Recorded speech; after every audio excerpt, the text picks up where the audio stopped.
Damdamag ni Berto. Programa pakidanunan dilipas kasama kinibugog kayo alumar. Identero paginian ken uray di balasyo tao. Damdamag ni Berto. Pakaidasaran diri damag winupas masamak. Diri sumbat diri agtuturay kariri issues. Ken kalikagong diri umili. Damdamag ni Berto. Awisan na ka tapno makipartisipar. Agtimek tayo kakailian. Tapno amuan ti publiko. Ti husto akalikagong tayo. Awan malabsan. Amin ket may payan ti gundaway itinay yung programa. Damdamag ni Berto. Rangtay ti publiko adumanon kariri masiknan. Damdamag ni Berto.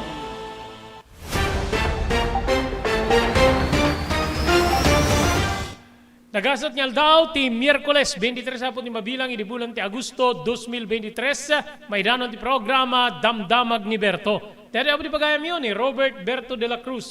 Iti technical control ni SK Chairman Maki Paulino Agustin para sa balimanen nga may isa nga oras ngayon kampanang idasarapo kariri damag nga mumiapo nga pakasiknan tayo amin na sa ngapada ken paka-informaran tayo papagayam. Okay? Diri damag po nga nakasagana ngayon tayo trataren dito ipupusay apo ti sekretaryo apo ti Department of Migrant Workers nga ni Secretary Tots Ople ado apo di kita masayangan ken ni Ople agapo apo iti dito ipupusay na ken napanawan na dito agdama nga posisyon na para iti DMW Department of Migrant Workers. LTFRB nakasagana na po nga ikan na importansya wenno dinggen na po ti kalikagom ti transport sector nga maingato ti plete kadagiti pampubliko nga lugan digiti public utility vehicles wenno for hire vehicles amuyo kadino mano 2 aging ganay ti 5 pesos ti kalikagom apo digiti taga transport sector nga pakaingatuan ti plete. May naigidi detoy, gagiyim keng kabsat, awan kano apo iti ekspektaren tayo nga pan nag-rollback ti presyo di produkto petrolyo kadagiti masangwanan nga aldaw base apo ti Department of Energy gagiyim ken kabsat. Okay, inimit bineg ti agrikultura. Dito nagbalin nga kari ni Presidente Bongbong Marcos nga iso apo ti masansan apo nga rumrumara nga reaksyon apo ti tao nga 20 pesos ti kada kilo ti bagas malabo nga maipatungpal. Ngayon ti Department of Agriculture saan latta po agsarsardeng nga mga arami da po kadagitay banag nga mabali namang paduras ti bineg ti agrikultura. Kasla dito panangimandarman na po ti DA nga mabukel ti National Agricultural and Fishery Mechanization Program para iti 2023 aging gana po iti 2028 5 years agagayem ken kaabsat. Speaking about langis dari kita mangibaga apo nga saan tayong agdependar kuma iti biyang ti importasyon ti langis gagiyem ken kabsat ken nasken nga aramiden tayo na po di kita kasapulan tapnon ti kasta maikka na po ti wagas nga datayo apo ket makaaramid gapi ta addamet ti kabukbukudan tayo nga source iti biyang ti langis gagiyem ken kabsat. Okay? Dagitoy ken sabsabali pay tampok para iti may isang oras nga panangidanon mi karoy di programa Damdamag ni Berto.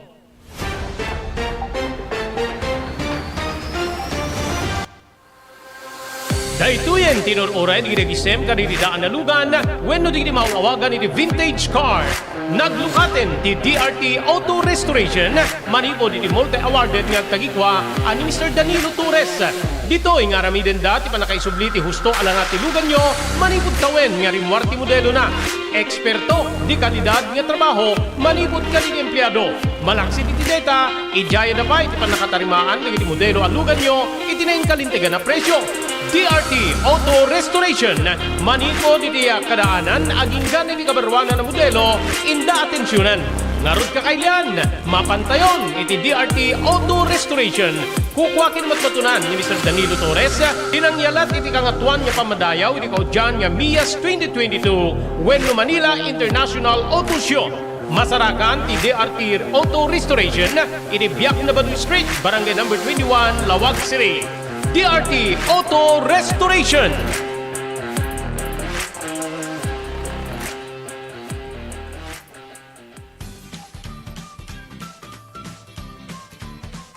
Sawa ka na ba sa pare-parehas na lasa ng lechon manok?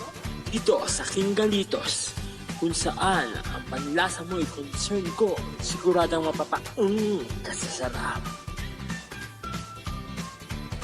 Marami nang nakasubok at nakatikim ng King Galitos lechon products at talaga namang na-enjoy at naging paborito nila ang aming lechon. At dito, makakasiguro ka na malinis at ligtas ang aming produkto. Kaya tara na, subukan ang aming napakasarap na lechon manok. Ang talaga namang napaka-crisping King Galitos Yempo. Ang aming Juicelicious at siksik sa laman na lechon belly. At siguradong walang tinig na boneless bangus. Enjoy your meal! Level up your lechon manok experience. Introducing King Galitos Lechon Manok Hot and Spicy. Nukot sa ihaw sarap, marinated with natural herbs and spices, mapaparize ka sa sarap.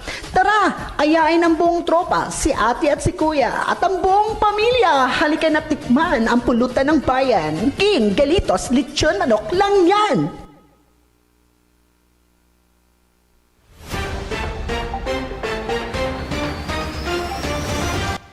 Okay, tuloy-tuloy. Programa tiyo, Damdamag ni Berto. Dan na pala po 12 minutos pasado alas 12. Awan ti kabalinan. Ha? Talagang sukong-suko na. Ti Department of Agriculture, amang ibaba, maiti 20 pesos ti kada kilo ti bagas dito ipagilyantay nga Pilipinas.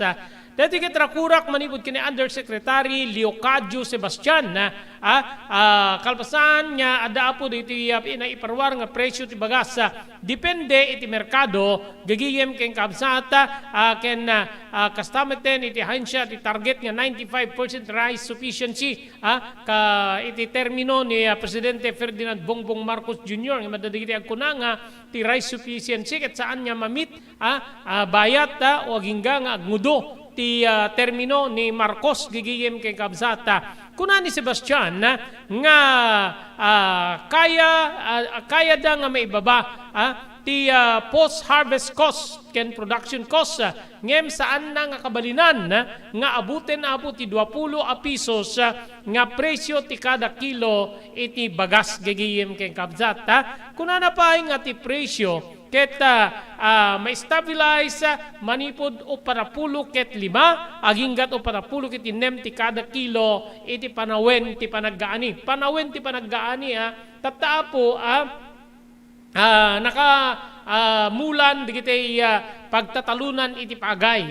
So ti supply medyo nababan gagiyem ken kabsat gaputa digdigan pay data ti kaawan apo iti mabalin nga iparwar gagiyem ken kaabsat digitay mannalon awan metten sa rusar nga digitay mannalon nya pagipeng penanda ti bagas ti kasda ti kang kanayon ko ibagbaga ti mararami dita na po ket ilakom amin ti irik mo uray na basa ilakom abay masapul mo't kwarta pagpunam gapot kadakkel apo iti kasapula nga pangipuunan iti anyaman nga sumaruno nga klase ti mulam iti pagtatalunan. Let's say nalpas ka nga nagmula ti pagay naapit mo ni pagay tawagam di traders umay da i-kargayan tatrakdan kilwenda ni kargada tatrakdan bayadan takan diti pinagbayad da ken ka idiretso mapo iti agricultural supply di aglaklako ti kasapulan abuno, bini, pestisidyo, gagayem, ken kabsat, ken iraman mo dita, detay, iselsel mo tangiwat mo, tay kanem, gagayem, ken kabsat, di ba?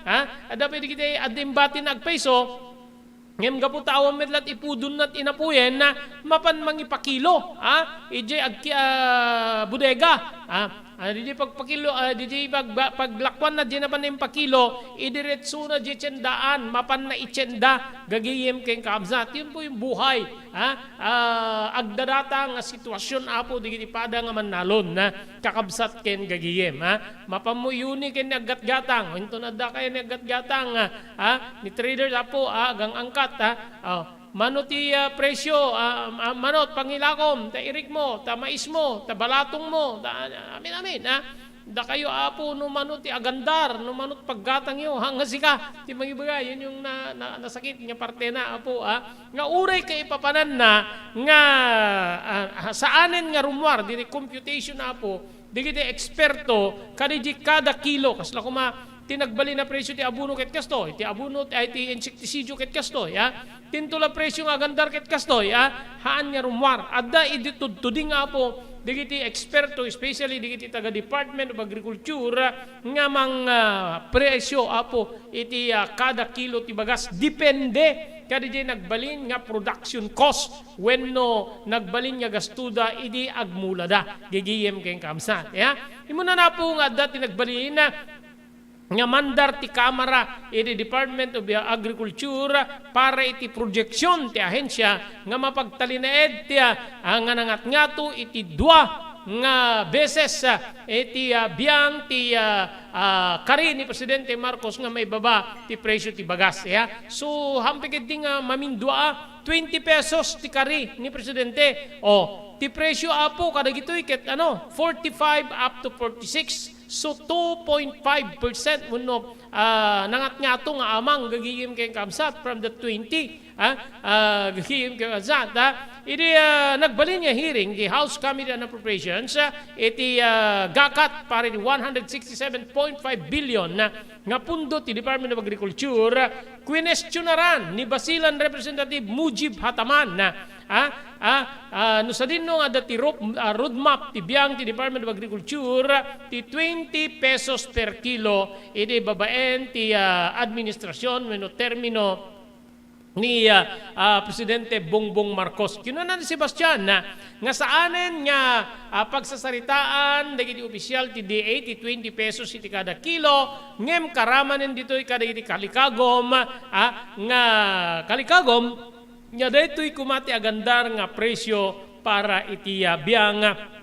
dagiti mannalon gigi winopya para iti presyo ti bagas gigiyem keng kamsat ano pa'y makita nya parang kasla mapapaaya po ti sitwasyon gigiyem wenno kalikagom when nagbalin nga kari ni PBBM met nga agsarsarding nga po ti dadolwan ng departamento ti Department of Agriculture gigiyem kamsat di ba isunod mang idadaulo ti kadagitay maarami da po nga mamagduras iti biyang ti biyang ti agrikultura beneg ti agrikultura gagiyem keng kamsat in 5 years namandar apo ti biyang ti Department of Agriculture nga mabukel ti National Agricultural Fishery Mechanization Program mangrugi ti dato nga tawen aging ti 2028 gigihim keng kamsat so dijay papagayam no mechanization no kunam ket ba ma-mechanize kasli iti mapis pasawag ti agrikultura ada di kiti may deploy na po nga makinarya para iti mas malalisto nga wagas ti panagtalon tapno saan tay nga maudi kada kitay kaparanget tayo nga nasyon pagsagsaganayan dan ti Department of Agriculture para iti mechanization plan dito para iti deti nga tawen naging gana iti 2028